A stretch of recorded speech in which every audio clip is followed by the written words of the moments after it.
Традицијата му ги припишува трите посланија на апостол Јован, иако неговото име во нив ниеднаш не се споменува. Првото од овие посланија не ни дава никакви податоци за неговиот писател, ниту пак за идентитетот на оние на кои им е упатено. Но тоа открива одредени аспекти на состојбите во христијанските заедници до кои тоа било адресирано.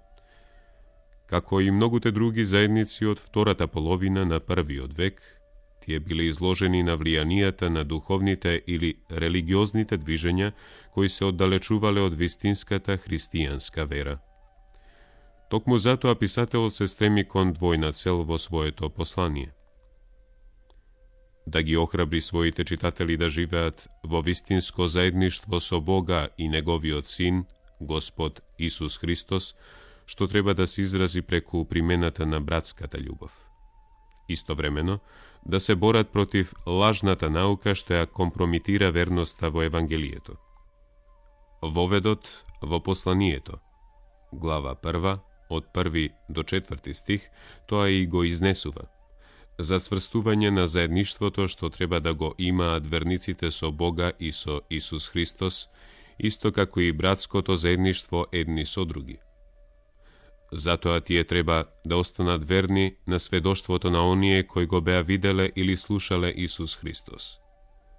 Писателот ги повикува своите читатели да живеат во светлина, зашто Бог е светлина. За таа цел, тие треба да ги спроведуваат заповедите на љубовта, од 1 глава, 5 стих, до 2 глава, 17 стих. Потоа го навестува појавувањето на големите непријатели на Христос, глава 2, од 18 до 29 стих. Тој ги соопштува особеностите што ги прават вистински чедата Божји. Праведниот живот во кој пребиваат, љубовта што ја имаат едни кон други, верата во Исус Христос, глава 3, од 1 до 24 стих. Откако покажува како треба да се разликува заблуда од вистина, глава 4, од 1 до 6 стих, писателот уште еднаш се навраќа кон темата за љубовта.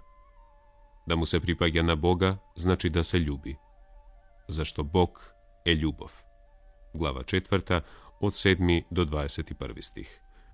Тој го завршува своето послание, опишувајќи ја верата како победничка и резимирајќи ги позначајните ставови од неговото послание. Глава 5, од 1 до 21 стих.